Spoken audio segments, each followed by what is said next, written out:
Hi hello ನಮಸ್ತೆ friends, ಎಲ್ಲರೂ ಹೇಗಿದ್ದೀರಾ? ಬನ್ನಿ, ಇವತ್ತು ಒಂದು ವಿಶೇಷವಾದ ಹಾಗೂ ಹಬ್ಬ ಹರಿದಿನಗಳಿಗೆ ಪೂಜೆ ಪುರಸ್ಕಾರಗಳಿಗೆ ಮಾಡುವಂತಹ ಪ್ರಸಾದವಾಗಿ ಕೂಡ ಮಾಡ್ಬೋದಾದಂತಹ ಒಂದು ಸುಂದರವಾದ ಹಾಗೂ ಸಿಹಿಯಾದ ರೆಸಿಪಿಯ ಬಗ್ಗೆ ತಿಳ್ಕೊಳ್ಳೋಣ. ನಾನಿವತ್ತು ನಮ್ಮೂರ ಹಬ್ಬ ಇರೋದ್ರಿಂದ ಹಬ್ಬಕ್ಕೆ ವಿಶೇಷವಾಗಿ ಎಲ್ಲ ಥರದ ಅಡುಗೆಗಳನ್ನ ಮಾಡಿದ್ದು, ಅದರಲ್ಲಿ ರವೆ ಹಪ್ಪಳ ಪುರಿಯಾಳೆ ಕೂಡ ಮಾಡಿದ್ದು. ಆ ಪುರಿಯಾಳೆ ಜೊತೆಗೆ ನಾವು ಪಾಯಸದ ಜೊತೆ ತಿಂತೀವಿ ಆ ರವೆ ಹಪ್ಪಳನ. ಕೆಲವರು ಹಾಗೆ ತಿಂತಾರೆ, ಕೆಲವರು ಹಾಲು ಹಾಕ್ಕೊಂಡು ತಿಂತಾರೆ.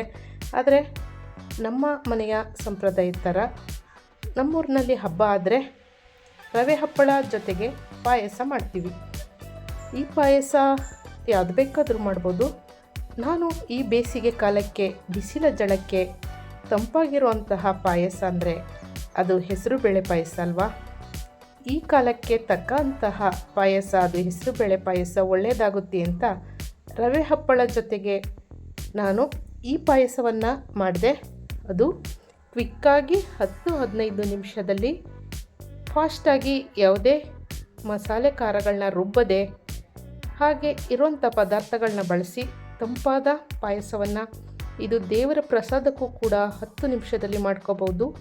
ಹಬ್ಬ ಹರಿದಿನಗಳಲ್ಲಿ ತುಂಬ ಐಟಮ್ ಮಾಡುವಾಗ ಸಮಯ ಸಾಕಾಗಲ್ಲ. ಅಂಥ ಸಂದರ್ಭದಲ್ಲಿ ಇದನ್ನು ಬಹುಬೇಗ 10 ನಿಮಿಷದಲ್ಲಿ ಮಾಡ್ಬೋದು. ಈ ರೆಸಿಪಿನ ನಾನು ನಿಮಗಾಗಿ ತೋರಿಸ್ತಾ ಇದ್ದೀನಿ. ನೀವು ಕೂಡ ಮನೆಯಲ್ಲಿ ಮಾಡ್ಕೊಳ್ಳಿ, ತುಂಬ ಚೆನ್ನಾಗಿ ಬಂದಿತ್ತು. ಈ ಹೆಸರುಬೇಳೆ ಪಾಯಸ ಮಾಡೋಕ್ಕೆ ಮೊದಲಿಗೆ 1 ಬಟ್ಟಲು ನಾನು ಹೆಸರುಬೇಳೆನ ತೊಗೊಂಡಿದ್ದೀನಿ. ತುಂಬ ಒಳ್ಳೆಯ ಫೈಬರ್, ಕ್ಯಾಲ್ಶಿಯಂ ಹಾಗೂ ತಂಪಾದ ಅಂಶ ಇರುವಂಥ ಹೆಸರುಬೇಳೆ ತುಂಬ ಒಳ್ಳೆಯದು. ಹಾಗೂ ನೋಡಿ, ಬೆಲ್ಲವನ್ನು 1 ಅಚ್ಚು ಬೆಲ್ಲ ತೊಗೊಂಡಿದ್ದೀನಿ. ಇಲ್ಲಿ ದೊಡ್ಡ ಬಟ್ಟಲು 1 ಬಟ್ಟಲು ಹೆಸರು ಬೇಳೆಗೆ 1 ಅಚ್ಚು ಬೆಲ್ಲ ಸಾಕಾಗುತ್ತೆ. ಇಲ್ಲಿ ಸ್ವಲ್ಪ ರುಚಿಗೆ ಏಲಕ್ಕಿ ಘಮ ಚೆನ್ನಾಗಿರುತ್ತೆ ಪಾಯಸಕ್ಕೆ, ಒಂದು 3 ಏಲಕ್ಕಿ ಕಾಯಿ ಹಾಗೂ ಸ್ವಲ್ಪ ದ್ರಾಕ್ಷಿ ಗೋಡಂಬಿ ಫ್ಲೇವರ್ಗೆ, ಒಂದು ಅರ್ಧ ಬಟ್ಟಲಷ್ಟು ಕಾಯಿ ತುರಿ. ನಾನು ಕಾಯಿ ತುರಿನ ರುಬ್ಬಿ ಎಲ್ಲ ಮಾಡ್ತಾರೆ, ಇಲ್ಲಿ ಹಾಗೆ ಮೇಲ್ಮೇಲೆ ಉದುರಿಸಿದ್ದೀನಿ. ಈ ರವೆ ಹಪ್ಪಳ ಜೊತೆ ಈ ರೀತಿ ತಿಂದರೆ ಚೆನ್ನಾಗಿರುತ್ತೆ ಅಂತ ಸಿಂಪಲ್ಲಾಗಿ ಮಾಡಿದ್ದೀನಿ ನೋಡಿ. ಹೀಗೆ ಒಂದು ಬಾಣಲೆ ಇಟ್ಟು ಬಾಣಲೆಗೆ 1-2 ಸ್ಪೂನಷ್ಟು ತುಪ್ಪ ಹಾಕ್ಕೊಂಡು, ಈ ತುಪ್ಪದಲ್ಲಿ ನಾವು ದ್ರಾಕ್ಷಿ ಗೋಡಂಬಿನ ಕರ್ತ್ಕೊಳ್ಳೋದು. ಬೇರೆ ಯಾವುದೇ ಡ್ರೈ ಫ್ರೂಟ್ಸು ಕೂಡ ಹಾಕ್ಕೋಬೋದು, ಬಾದಾಮಿ, ಪಿಸ್ತಾ ಎಲ್ಲ ಹಾಕ್ಕೋಬೋದು. ನಾನು ಸ್ವಲ್ಪ ಸಿಂಪಲ್ಲಾಗಿ ಮಾಡಿ ತೋರಿಸ್ತಾ ಇದ್ದೀನಿ, ಅದರಿಂದ ದ್ರಾಕ್ಷಿ ಗೋಡಂಬಿ ಅಷ್ಟೇ ಹಾಕಿದ್ದೀನಿ. ನಿಮ್ಮ ಫ್ಲೇವರ್ಗೆ ಯಾವುದ್ಯಾವುದು ಇಷ್ಟ ಇರುತ್ತೆ ಅದೆಲ್ಲ ಹಾಕ್ಕೋಬೋದು. ಮತ್ತು ಇದನ್ನು ಸ್ವಲ್ಪ ಹೀಗೆ ತುಪ್ಪದಲ್ಲಿ ಹುರಿದಿಟ್ಕೊಂಡು, ಇದೇ ಬಾಣಲೆಯಲ್ಲಿ ಅದೇ ತುಪ್ಪದಲ್ಲಿ ನಾವು 1 ಬಟ್ಟಲು ಹೆಸರು ಬೇಳೆ ತೊಗೊಂಡಿದ್ವಲ್ಲ, ಅದನ್ನು ಕೂಡ ನಾನಿಲ್ಲಿ ಸ್ವಲ್ಪ ತುಪ್ಪದಲ್ಲಿ ಹುರ್ಕೊತಾ ಇದ್ದೀನಿ. ಹೆಸರು ಬೇಳೆ ತುಪ್ಪದಲ್ಲಿ ಹುರಿಯೋದ್ರಿಂದ ಅದರ ಘಮ ಮತ್ತು ರುಚಿ ಎರಡೂ ಕೂಡ ತುಂಬ ಟೇಸ್ಟಿಯಾಗುತ್ತೆ. ನೋಡಿ, ತೊಳೆದು ಇಟ್ಟಿರುವಂತಹ ಹೆಸರು ಬೇಳೆ ನೀರೆಲ್ಲ ಸೋಸಿದ್ದೀನಿ ಚೆನ್ನಾಗಿ. ಈ ಹೆಸರು ಬೇಳೆಯನ್ನು ನಾನು ತುಪ್ಪದಲ್ಲಿ ಸ್ವಲ್ಪ ಹಸಿ ವಾಸನೆ ಹೋಗೋವರೆಗೆ ಒಂದು 2-3 ನಿಮಿಷ ಹೀಗೆ ತುಪ್ಪದಲ್ಲಿ ಹುರ್ಕೋತಾ ಇದ್ದೀನಿ. ತುಂಬ ಸಿಂಪಲ್ಲು, ಬಹು ಬೇಗ ಆಗುತ್ತೆ ಮತ್ತು ಇದರ ರುಚಿನೂ ಕೂಡ ತುಂಬ ಚೆನ್ನಾಗಿರುತ್ತೆ. ನಾನೀಗ ಹೆಸರು ಬೇಳೆನ ಬೇಯಿಸ್ಕೋಬೇಕಲ್ಲ, ಒಂದು ಕುಕ್ಕರ್ನ ಇಟ್ಟು ಅದರಲ್ಲಿ ಒಂದು ಅರ್ಧ ಲೀಟ್ರಷ್ಟು ನೀರನ್ನು ಹಾಕ್ತಾಯಿದ್ದೀನಿ. ನಿಮಗೆ ಪಾಯಸ ಜಾಸ್ತಿ ಬೇಕು ಅಂದರೆ ಇಲ್ಲಿ ಕ್ವಾಂಟಿಟಿನ ಜಾಸ್ತಿ ಮಾಡ್ಕೊಳ್ಳಿ. ಕ್ವಾಂಟಿಟಿ ಅಂದರೆ ಬೆಲ್ಲ, ಹೆಸರು ಬೇಳೆ ಮತ್ತು ಕಾಯಿ ತುರಿ ಎಲ್ಲ ಜಾಸ್ತಿ ಹಾಕಬೋದು. ನಾವು ಸ್ವಲ್ಪ ಮಾಡ್ಕೊತಿರೋದು, ತುಂಬ ಐಟಮ್ ಇದೆ ಹಬ್ಬಕ್ಕೆ. ವಡೆ ಇದೆ, ಮತ್ತು ಪಲ್ಯ ಇದೆ, ಅನ್ನ ಸಾಂಬಾರಿದೆ, ರವೆ ಹಪ್ಪಳ ಇದೆ, ಪಾಯಸ ಇದೆ. ಎಲ್ಲ ಇರುವಾಗ ಜಾಸ್ತಿ ತಿನ್ನಲ್ಲ, ಅದಕ್ಕೆ ನಾನು ಒಂದು 6-7 ಜನಕ್ಕೆ ಇದು 1 ಅಚ್ಚದ್ದು ಪಾಯಸ ಸಾಕಂತ ಅಷ್ಟೇ ಮಾಡ್ತಾಯಿದ್ದೀನಿ. ನಿಮ್ಮನೆ ಜಾಸ್ತಿ ಜನ ಇದ್ದರೆ ಕ್ವಾಂಟಿಟಿ ಇದು ಜಾಸ್ತಿ ಮಾಡ್ಕೋಬೋದು. ಹೆಸರು ಬೇಳೆನ ಚೆನ್ನಾಗಿ ಕೂಗಿಸಿ, ಇಲ್ಲಿ 2 ವಿಷಲ್ನ ಕೂಗಿಸ್ದೆ.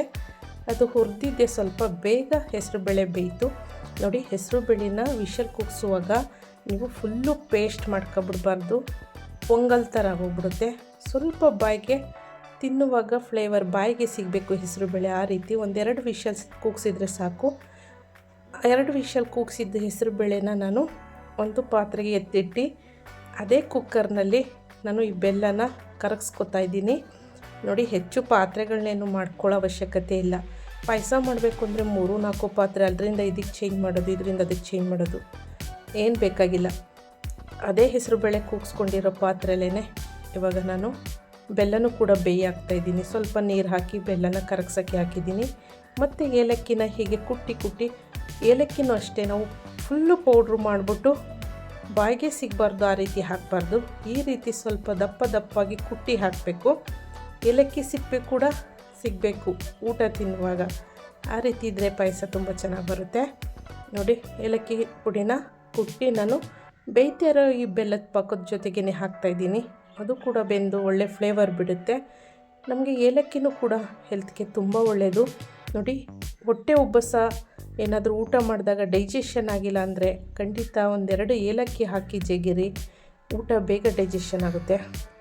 ಹಾಗೆ ಏನಾದರೂ ನಮಗೆ ಬಾಯಿ ದುರ್ವಾಸನೆ ಬರ್ತಾಯಿದ್ರೆ ಆವಾಗಲೂ ಕೂಡ ನಾವು ಏಲಕ್ಕಿ ಹಾಕಿ ತಿನ್ನಬೇಕು. ಬಾಯಿಗೆ ದುರ್ವಾಸನೆ ಎಲ್ಲ ಹೋಗುತ್ತೆ. ಮತ್ತು ಆ ಥರ ಪ್ರಾಬ್ಲಮ್ ಇರೋರು ಅದೆಲ್ಲ ಕಡಿಮೆ ಆಗ್ತಾ ಬರುತ್ತೆ. ನೋಡಿ, ಈ ರೀತಿ ಚೆನ್ನಾಗಿ ಬೆಂದಾದಮೇಲೆ ಬೆಲ್ಲ ಎಲ್ಲ ಚೆನ್ನಾಗಿ ಕರಗ್ತು. ನಾವು ಇದರಲ್ಲಿ ಪಾಕ ಏನು ಮಾಡ್ಕೊಳ್ಳೋ ಅವಶ್ಯಕತೆ ಇಲ್ಲ. ಬೆಲ್ಲ ಕರಗಿ ಚೆನ್ನಾಗಿ ಕುದಿ ಬಂದರೆ ಸಾಕು. ಈಗ ನಾನು ಈ ಬೆಲ್ಲದ ಪಾಕದ ಜೊತೆಗೆ ಏಲಕ್ಕಿನೂ ಕೂಡ ಹಾಕಾಯಿತು. ಏಲಕ್ಕಿ ಘಮ ನೋಡಿ, ಬೆಲ್ಲದ ಪಾಕದ ಜೊತೆಗೆ ಬೆಂದು ಎಷ್ಟು ಘಮ ಬರ್ತಾಯಿದೆ. ಮನೆಯಲ್ಲೆಲ್ಲ ಪರಿಮಳ ಚೆಂದ ಬರ್ತಾಯಿದೆ. ಈಗ ತುರಿದಿಟ್ಟಿರೋಂಥ ಅರ್ಧ ಬಟ್ಟಲು ಕಾಯಿ ಇತ್ತಲ್ಲ, ಆ ಕಾಯಿ ತುರಿನ ಸೇರಿಸ್ಕೊತಾ ಇದ್ದೀನಿ ಬೆಲ್ಲದ ಪಾಕದ ಜೊತೆಗೆ. ನೋಡಿ, ತುಂಬ ಥರ ಮಾಡ್ಬೋದು ಹೆಸರುಬೇಳೆ ಪಾಯಸನ, ಸುಮಾರು ಥರ ಮಾಡ್ಬೋದು.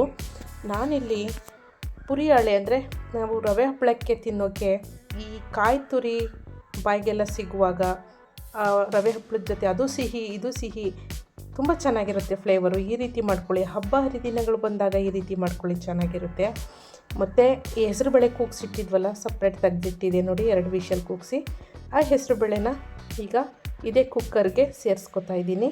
ಹೀಗೆ ಸೇರಿಸಿ ಹೀಗೆ ಮಿಕ್ಸ್ ಮಾಡಿ 1-2-3 ನಿಮಿಷ ಕುದಿಸಿದ್ರೆ ಸಾಕು. ತುಂಬ ಚೆನ್ನಾಗಿತ್ತು ಪಾಯಸ. ಖಂಡಿತ ಹೆಲ್ತಿಗೂ ಕೂಡ ತುಂಬ ಒಳ್ಳೆಯದು. ಅದರಲ್ಲೂ ಈ ಬೇಸಿಗೆಗಂತೂ ಮಾಡಿಸಿರೋಂಥ ಪಾಯಸ ಅಂತಲೇ ಹೇಳ್ಬೋದು. ತುಂಬ ಬೆನಿಫಿಟ್ ಇದೆ. ಅಂದರೆ 3 ಐಟಮ್ ನಾವು ಯೂಸ್ ಮಾಡಿಕೊಂಡು ತುಂಬ ಅದ್ಭುತವಾದ ಪಾಯಸ ಮಾಡ್ಬೋದು. ಅಂದರೆ ಯಾಕೆ ಮಾಡಬಾರ್ದು? ಮಕ್ಕಳೆಲ್ಲ ಸಿಹಿ ತಿನ್ನಬೇಕು ಅಂದಾಗ ಮಾಡ್ಕೋಬೋದು. ಹೀಗೆ ಇವಾಗ ಹುರಿದಿಟ್ಟಿರುವಂಥ ತುಪ್ಪದಲ್ಲಿ ಕರೆದಿಟ್ಟಿದ್ದು ನೋಡಿ ದ್ರಾಕ್ಷಿ ಗೋಡಂಬಿ, ಅದನ್ನು ಕೂಡ ಹೀಗೆ ಮೇಲೆ ಸೇರಿಸ್ಕೊಂಡೆ. ಇದಕ್ಕೆ ಸಪ್ರೇಟು ತುಪ್ಪ ಎಲ್ಲ ಹಾಕಿ ಒಗ್ಗರಣೆ ಮಾಡಿ ಆ ಥರ ಅವಶ್ಯಕತೆ ಏನಿಲ್ಲ. ಯಾಕಂದರೆ ನಾವು ಊಟಕ್ಕೆ ರವೆ ಹಪ್ಪಳದ ಜೊತೆ ಬಡಿಸುವಾಗ ಪಾಯಸದ ಮೇಲೆ ಮತ್ತೆ ತುಪ್ಪ ಹಾಕ್ಕೊಂಡು ತಿಂತೀವಿ. ಅದರಿಂದ ಹುರಿಯೋಕ್ಕೆ ಎಷ್ಟು ಹಾಕಿದ್ದೆ, 1-2 ಸ್ಪೂನ್ ತುಪ್ಪ ಅಷ್ಟೇ ಸಾಕು. ಇದಕ್ಕೆ ಈ ರೀತಿ ಇಷ್ಟು ಸ್ವಲ್ಪ ಗಟ್ಟಿಯಾಗಿರಲಿ, ತುಂಬ ತೆಳು ಮಾಡ್ಕೋಬಾರ್ದು. ಯಾಕಂದರೆ ಈ ನೋಡಿ, ರವೆ ಹಪ್ಪಳನ ಮುರಿದು ಅದರಲ್ಲಿ ಹೆಜ್ಜೆ ತಿನ್ನುವಾಗ ನಮಗೆ ಸ್ವಲ್ಪ ಗಟ್ಟಿ ಬೇಕಾಗುತ್ತೆ. ಅತಿ ಗಟ್ಟಿಯೆಲ್ಲ ಎಷ್ಟಿದ್ರೆ ಸಾಕು. ಮನೆಯಲ್ಲಿ ಹಬ್ಬ ಅಥವಾ ದೇವರ ಪೂಜೆ ಅಥವಾ ಮಕ್ಕಳ ಹುಟ್ಟಿದ ಹಬ್ಬ ಈ ರೀತಿ ಇದ್ದರೆ 10-15 ನಿಮಿಷದಲ್ಲಿ ಸಿಂಪಲ್ಲಾಗಿ ಈ ರೀತಿಯ ಹೆಸರುಬೇಳೆ ತಂಪಾದ ಪಾಯಸವನ್ನು ಮಾಡ್ಕೊಳ್ಳಿ ಅಂತ ಹೇಳ್ತಾ, ಮತ್ತು ಹೊಸದಾಗಿ ಯಾರೆಲ್ಲ ವೀಡಿಯೋಸ್ನ ನೋಡ್ತಾ ಇದ್ದೀರಾ, ಸಬ್ಸ್ಕ್ರೈಬ್ ಮಾಡಿಕೊಂಡು ವಿಡಿಯೋನ ನೋಡಿ, ಎಲ್ಲೂ ಸ್ಕಿಪ್ ಮಾಡಬೇಡಿ. ವಿಡಿಯೋನ ಕೊನೆವರೆಗೆ ನೋಡಿ, ಲೈಕ್ ಮಾಡಿ, ಕಮೆಂಟ್ ಮಾಡಿ. ಹಾಗೂ ನಮ್ಮ ಹಳೆ ವೀಡಿಯೋಸ್ ಇದೆ, ಸ್ಕಂದ ಕ್ರಿಯೇಟರ್ಸ್ನ ಫಾಲೋ ಮಾಡಿಕೊಂಡು ಹಳ್ಳಿ ಅಡುಗೆಗಳು, ಹೆಲ್ತಿ ಟಿಪ್ಸನ್ನು ನೋಡಿ ಸಪೋರ್ಟ್ ಮಾಡಿ. ಥ್ಯಾಂಕ್ ಯು, ಧನ್ಯವಾದಗಳು. ಎಲ್ರಿಗೂ ಶುಭವಾಗಲಿ ಫ್ರೆಂಡ್ಸ್.